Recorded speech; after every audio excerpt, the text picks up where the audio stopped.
So to start with, as noted, I'm Peter Doggart, the Chief Strategy Officer at a company called Armis. And this is not a product pitch. I want to actually talk to you today about something else which I'm passionate about, and that is resiliency through a fundamental we call visibility.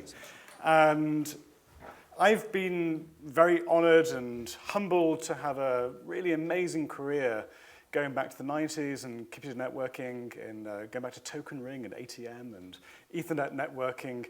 And I kind of fell into cybersecurity back in, I think, about 2001, doing stateful firewalls and up to web application firewalls and secure web gateways, and I've touched almost every single piece of technology. And I've been very honored to drive product and strategy over the sort of couple of decades. But I've always come back to this, and that is visibility. It is the foundation for any IT operations, any cyber operations to get right. And really want to talk to you today about the realities we're in, what we're looking at going forwards, and some of the needs.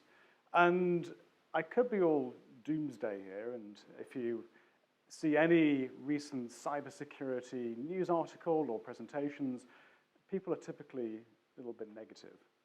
I am not going to be negative today. So you're welcome. I truly believe we are making progress. I would not be doing this job if I thought there was no hope. There is hope, we are making progress, and we can solve this.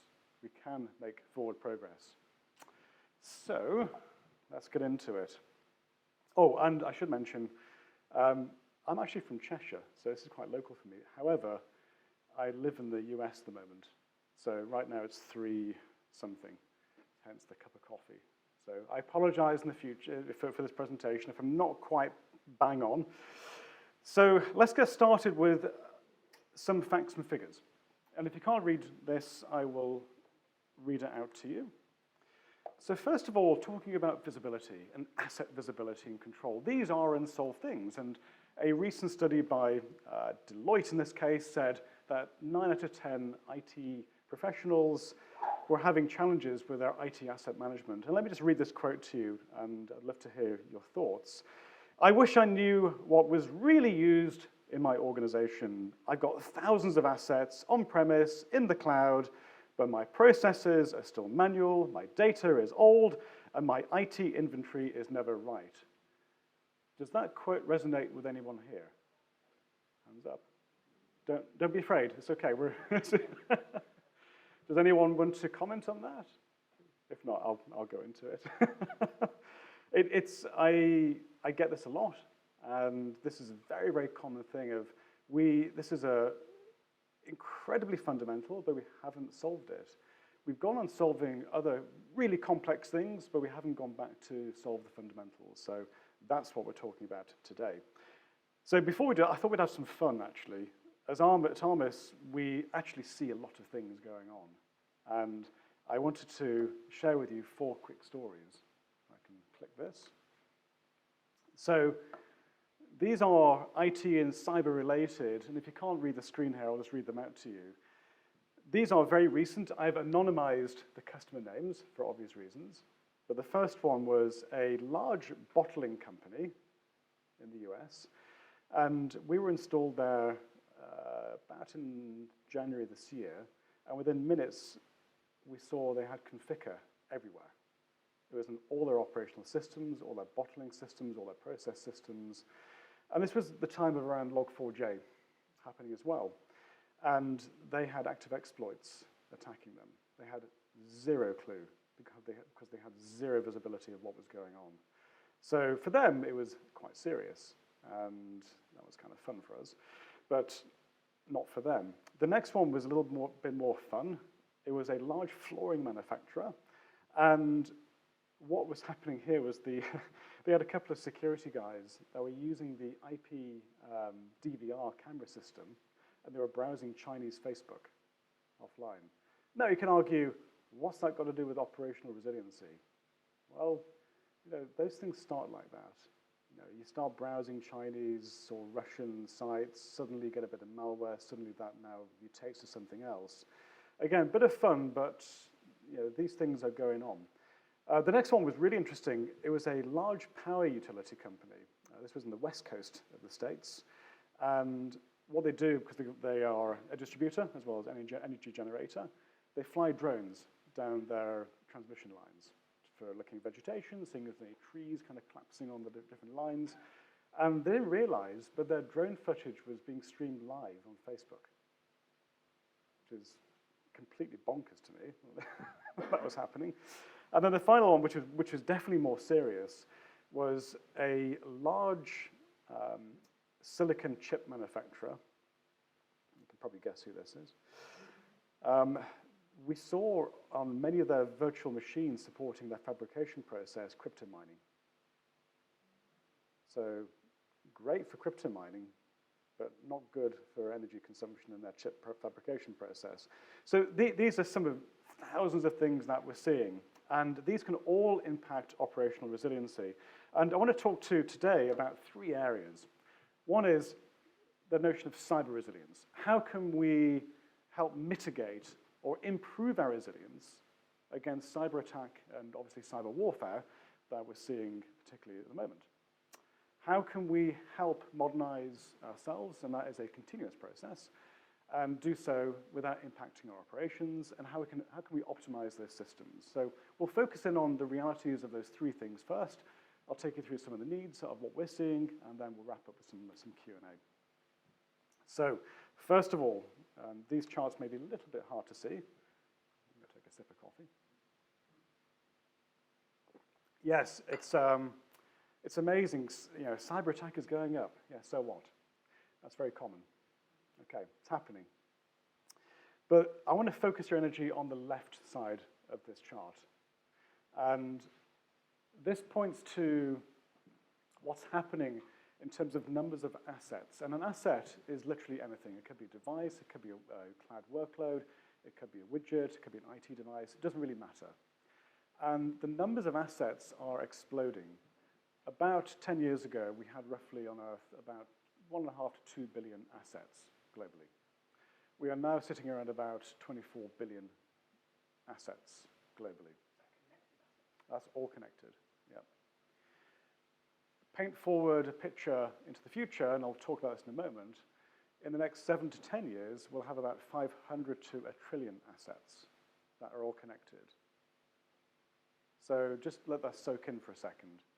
That's about, well, there should be around about between 50 to 100 assets per person on the planet that are all connecting. And many reasons for that, we'll get into in a second. But I did want to focus in on one thing here, is even today, with the puny amount of assets, a mere 24 billion, we are seeing an amazing amount of noise in our systems. Noise meaning events, alerts, logs, just crap we got to deal with every single day. And it's literally causing us to be fatigued. All of that, I'm sure you run teams, you have many teams in your organization, and when I come in the morning, I don't want to see another 1,000 alerts or 10,000 alerts. I don't want to go and see 55,000 CVEs or vulnerabilities in my system. That is a very, very common thing. I was talking to a CIO at Fortive a few weeks ago, literally on his iPhone. He said, hey, look, Pete, this is how I look at the world. And I basically track how many CVEs I've got per division. And that's basically all I can do. That's what he does. That's absolutely crazy. So we are seeing a massive amount of noise in the system. And just imagine the amount of people and tools you've got today, and then try to multiply that by 10 or 100 in the future, based upon the exponentials we're seeing here in assets. It doesn't work. We are going to break things. We're going to break people. We're going to break our processes. We have to fix this now. So, again, not being doomy and gloomy, but we can do this. Amazingly, we have the technology to go do this. We just don't do it because we're not prioritizing right.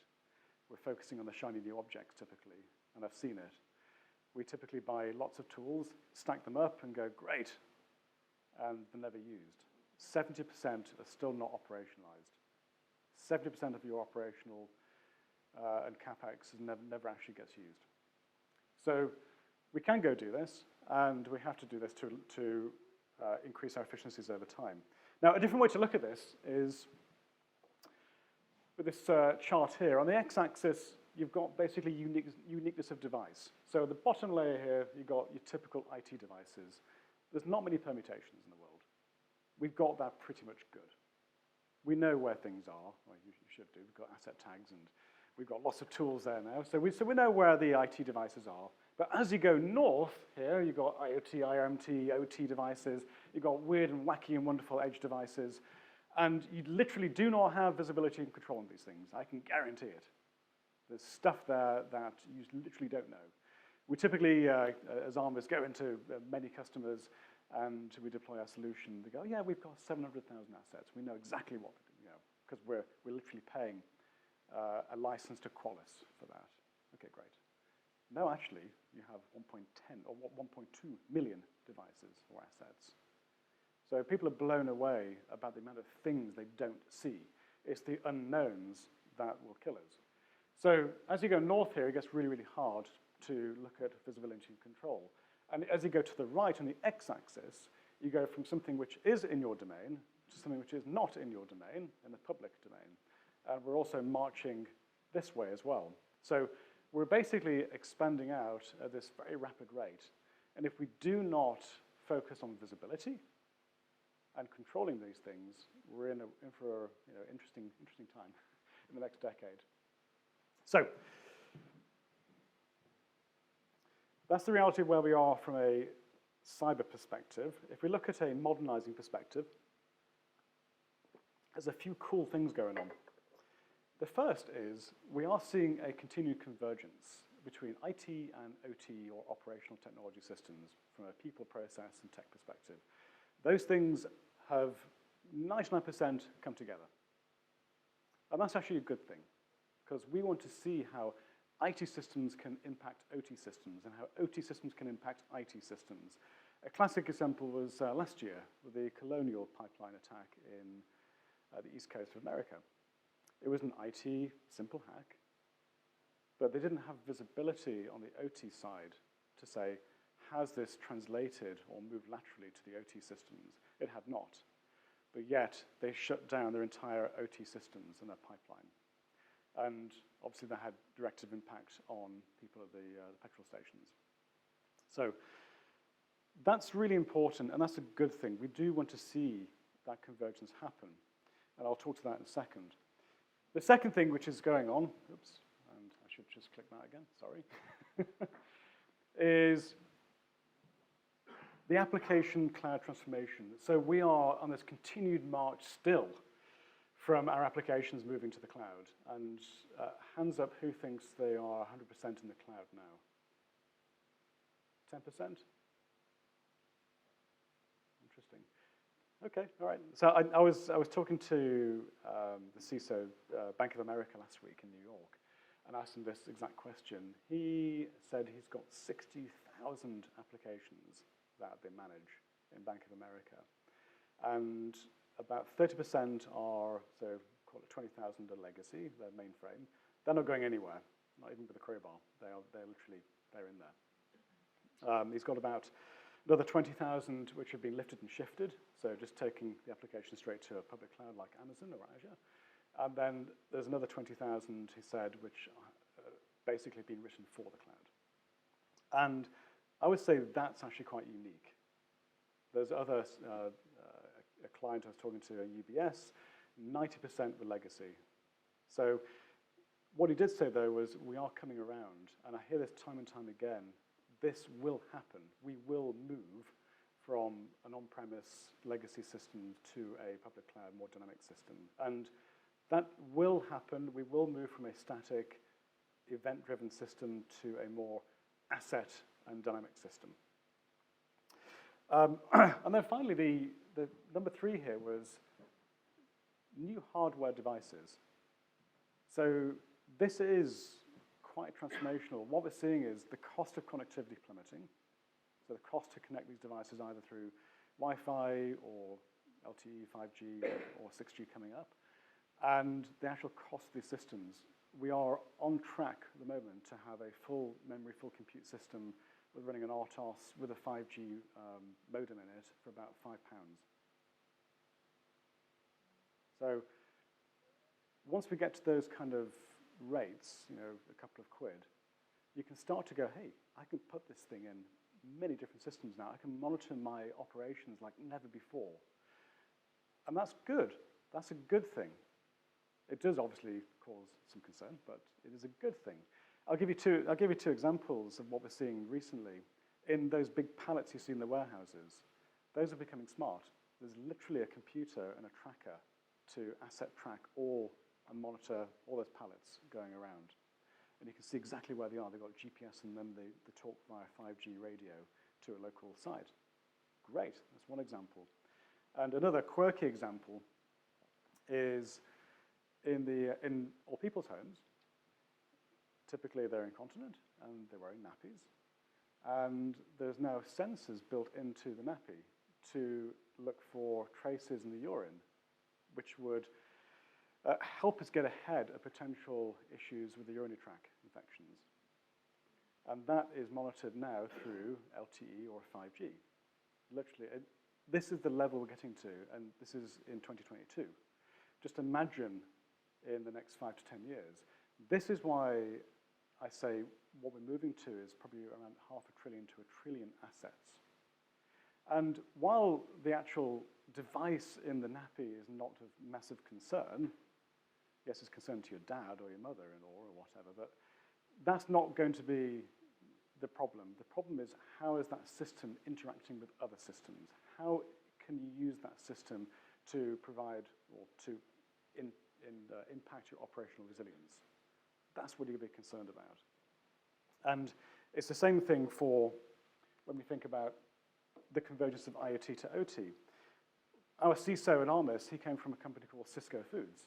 They're a big distributor of foods. And they had a transformation going underway, and it was driven by the board. The board were extremely nervous about their food trucks and their food systems being tainted by someone hacking their refrigeration systems. They had literally no clue globally what's happening to all their reefers and refrigeration trucks and so forth. So they converged. They moved from the left to the right. And this is where 99% of the people are now is a highly connected system, because we need to see that level of visibility between the two systems. At the same time, we need to understand what's going on and control it.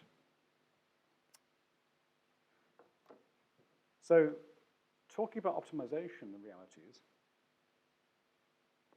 going back to my first point about CMDB, this was from Gartner. Through 2024, organizations using CMDB that do not confront data quality will experience business disruption. Kind of obvious. But I want to point your attention to this picture here. This was taken a couple of weeks ago. This is a big food manufacturer. This is in the manufacturing plant. This is one of the control systems. There's PLCs and there's a switch there, it looks like, and a few systems. But the cool thing is, look at this thing here. This is their asset tracking device. It's a bit of paper. That's literally what they use. This is a global manufacturer of food. So what they do, they have a guy come around and go, but by the way, the reason it looks all kind of crappy is there was some kind of syrupy stuff leaking up above onto this bit of paper. So this is the reality of where we are from an asset visibility or asset tracking perspective. This is what's happening. And this is why we need to fix this. So a few things here. One is, that's incredibly inefficient. Manually going out and looking at things, incredibly inefficient. Secondly, it only takes a snapshot in time. Yes, you may be able to do it once a month, maybe once a quarter, but it's not going to give you the necessary understanding of the trends, the peaks and valleys of your business to help understand and operationalize and make tweaks and changes if you're just doing this once in a blue moon. And that leads to inaccurate data and then poor decision making, kind of obvious. But that's the reality. Hopefully no one here is that's using that system. Okay, so what do we need to do?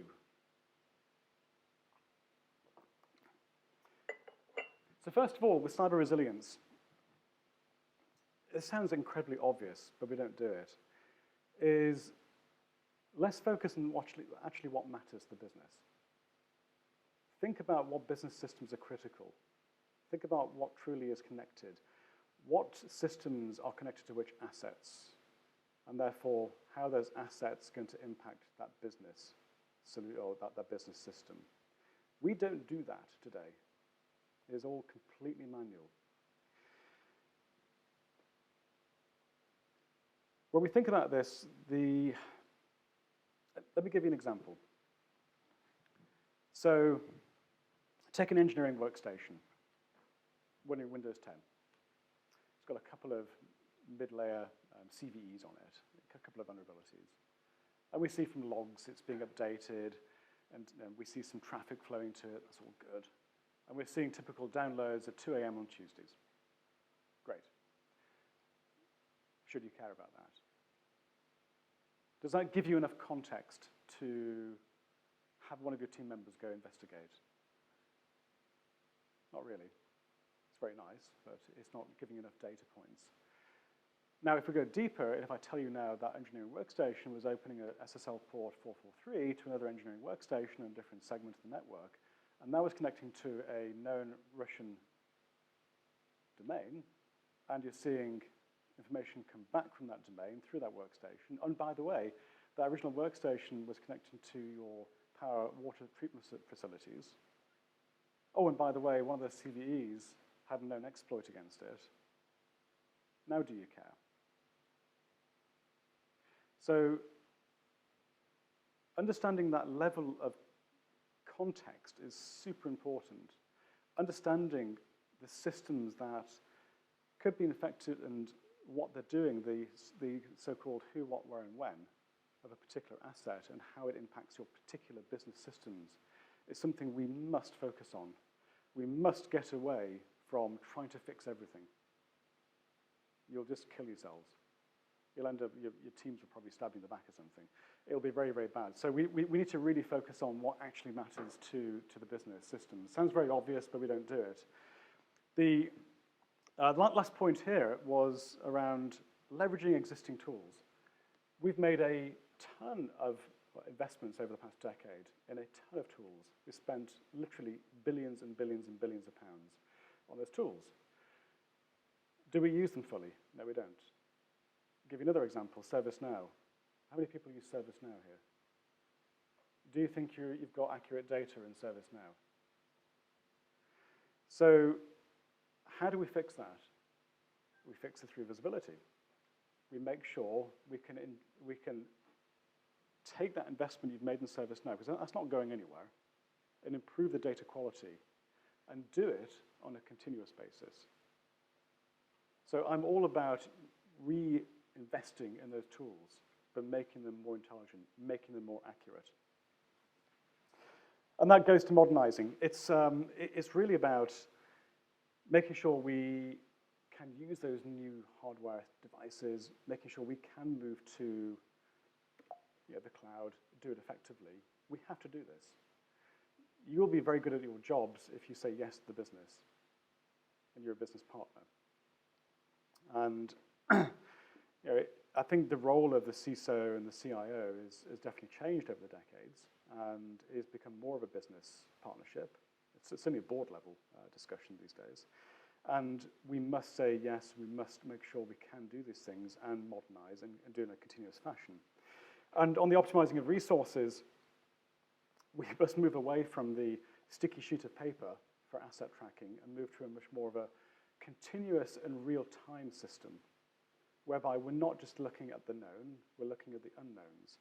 We're understanding everything across that X and Y axis, and we're doing it on a level playing field. You should have the same level of visibility for IT systems as you do for other systems. You should have the same level of control. That should be your gold standard. Once you have that level of visibility, you can do everything you want. So I will just paint a quick picture, last slide here, of what the hell Armis does. And we've got a few members of the team here with me at this conference. You can certainly talk to them. But high level, what Armis does, and the reason I came to this company from Symantec, was they are trying to solve this problem.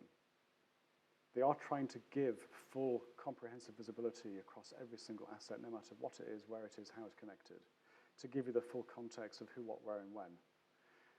You know, it's a journey. This is an incredibly complex problem to solve because there's something like 15.5 million different permutations of assets out there. So identifying and understanding those assets is one thing.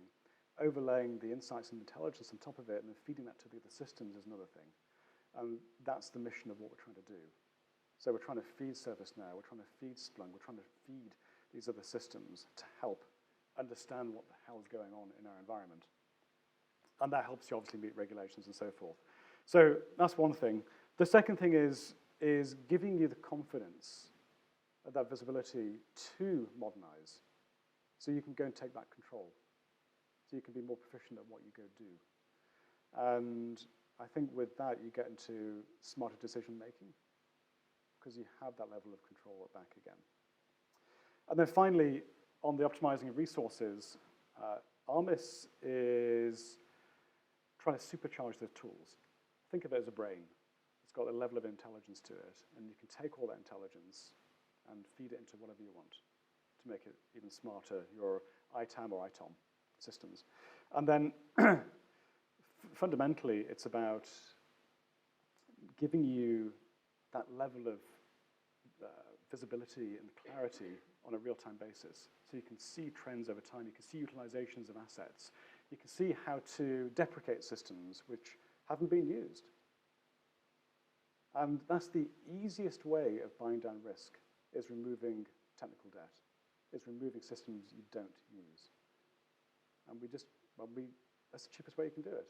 But we don't understand that because we don't understand today how those assets are connected to the business systems. Again, what I'm painting here is nothing new, but it's something fundamental we need to go back to, the fundamentals again. So that's Armis in a nutshell. You can hear a lot more about it, certainly, than I've got time to up here, but I just want to give you a little snippet of what we're doing. Well, thank you so much for your time. Really appreciate it, and I'll be knocking around. So thank you very much. Thank you.